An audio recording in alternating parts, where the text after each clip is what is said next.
V-Care Hair and Skin Clinic AFT Activated Follicular Transplant என்ற அதிநவீன procedure மூலம் பாதுகாப்பான ஹேர் டிரான்ஸ்பிளான்ட் செய்திட V-Careக்கு கால் பண்ணுங்க.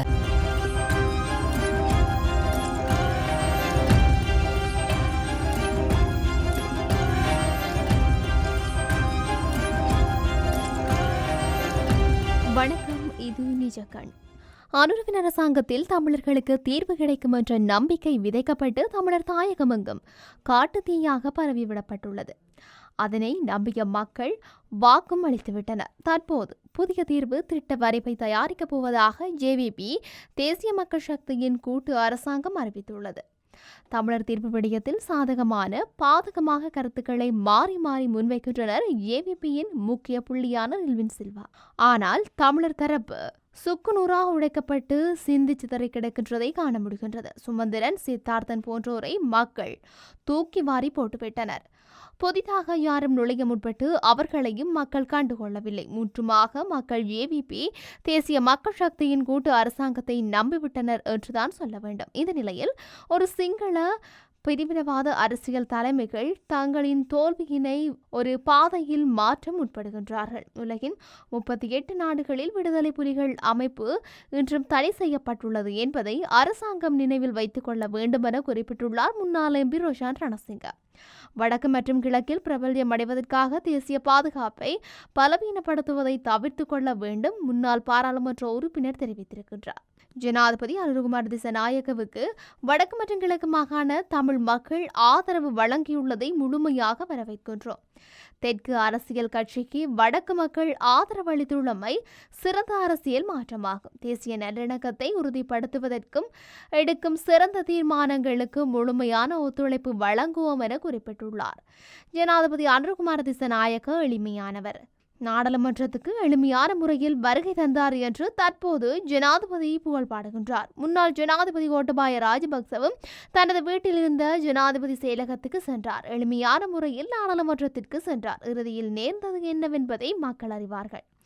வடக்கு மற்றும் கிழக்கு மாகாணங்களில் காணிகளை விடுவிக்கவும் இராணுவ முகாம்களையும் பாதுகாப்பு தடுப்புகளையும் அகற்றவும் அரசாங்கம் அவதானம் செலுத்தியுள்ளது.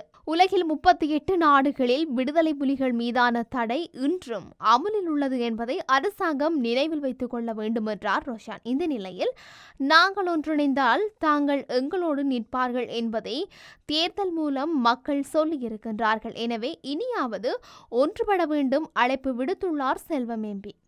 தேர்தல் முடிவுகளை பார்க்கும்போது தேசிய மக்கள் சக்தி மீது மக்கள் அதிக நம்பிக்கை வைத்திருப்பதாக தெரிகின்றது. வடக்கு கிழக்கிலும் அந்த அலை பாதிப்பை ஏற்படுத்தியிருக்கும் நிலை உள்ளது. மக்களின் எதிர்பார்ப்பை இந்த அரசு தீர்க்குமா என்ற எதிர்பார்ப்பு ஏற்பட்டுள்ளது. அதற்கு காலம்தான் பதில் சொல்ல வேண்டும். ஜனாதிபதியின் அக்ராஷான உரையில் தேசிய இனப்பிரச்சினை தொடர்பாக பேசாமை வருத்தமளிக்கின்றது என குறிப்பிட்டார் செல்வம் எம்பி. இனப்பிரச்சினை விடயத்தில் அரசு என்ன நிலைப்பாட்டில் உள்ளது என்பதை தெளிவாக கூற வேண்டும் என கோரியுள்ளார். புதிய அரசமைப்பு உருவாக்கப்படும் போது 13வது திருத்தமும் இல்லாமல் செய்யப்படும் என்ற நிலை வரலாம் என கூறப்படுகின்றது. எனவே நல்ல விடயங்களை ஆதரிப்போம். மக்களுக்கு அநீதி இழைக்கப்படும் நிலை தொடர்ந்தால் நாம் கடுமையாக எதிர்ப்போம். நாங்கள் ஒற்றுமையாக இருந்திருந்தால் இந்த ஆசனங்கள் தேசிய மக்கள் சக்திக்கு சென்றிருக்காது. தமிழ் கட்சிகளுக்கு விழுந்த வாக்குகளை பார்த்தால் அது புலப்படும். நாடாளுமன்றத்தில் தனித்தனியாக நாங்கள் செயல்பட முடியாது எனவும் சுட்டிக்காட்டினார் செல்வம் எம்பி. மறுபக்கத்தில் தமிழ் மக்கள் பேரவையின் தீர்வு திட்ட முன்மொழிவை அடிப்படையாக வைத்து ஏனைய தமிழ் தேசிய கட்சிகளுடன் பேச்சுக்களை நடத்துவதற்கு தயாராக இருப்பதாக குறிப்பிட்டுள்ளார் நாடாளுமன்ற உறுப்பினர் சட்டத்திரணி கஜேந்திரகுமார். நாடாளுமன்ற தேர்தல் நிறைவடைந்துள்ளது. இந்த தேர்தலில் முடிவுகளை நாம் பார்க்கின்ற போது தேசிய மக்கள் சக்தி 3/2 பெரும்பான்மையை பெற்றுக் கொண்டுள்ளது. இவ்வாறான நிலையில் அவர்கள் அடுத்து வரும் காலப்பகுதியில் புதிய அரசமைப்பை உருவாக்குவதற்கான செயல்பாடுகளை ஆரம்பிப்பார்கள் என்று எதிர்பார்க்கின்றோம். இந்த தருணத்தில் அவர்கள் ஏலே மைத்ரி ரணில் கூட்டாட்சி அரசியல் முன்னெடுக்கப்பட்ட ஒற்றையாட்சியை மையப்படுத்திய புதிய அரசமைப்புக்கான இடைக்கால அறிக்கையில் இருந்து ஆரம்பிக்க உள்ளதாக அறிவித்துள்ளார். குறித்த இடைக்கால அறிக்கையானது தமிழ் மக்களின் அபிலாஷைகளை பூர்த்தி செய்வதாக இல்லை.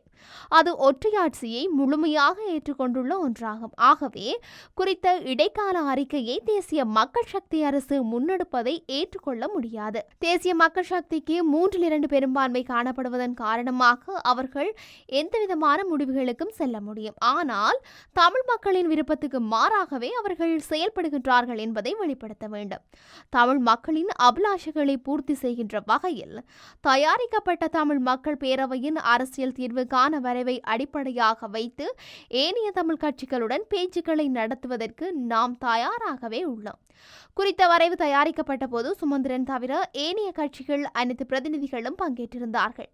துரதிருஷ்டவசமாக தொடர்ச்சியாக அவர்களின் பங்கேற்பு முழுமை பெறும் வரையில் நீடித்திருக்கவில்லை. இந்த செயல்பாட்டை முன்னெடுப்பதற்கும் ஏனையவர்கள் அதில் பங்கேற்பதற்குமான பகிரங்க அறிவிப்பை நாம் விடுக்கின்றோம் என குறிப்பிட்டுள்ளார் கஜேந்திரகுமார். மறுமுனையில் வடக்கு மக்கள் நமக்கு வழங்கிய ஆணை மிகவும் பெருமதியானது. அதனை உயிர் போல் பாதுகாத்துக் கொள்ள வேண்டும் என குறிப்பிடுகின்றார் ஜேவிபியின் செயலாளர் ரில்வின் சில்வா.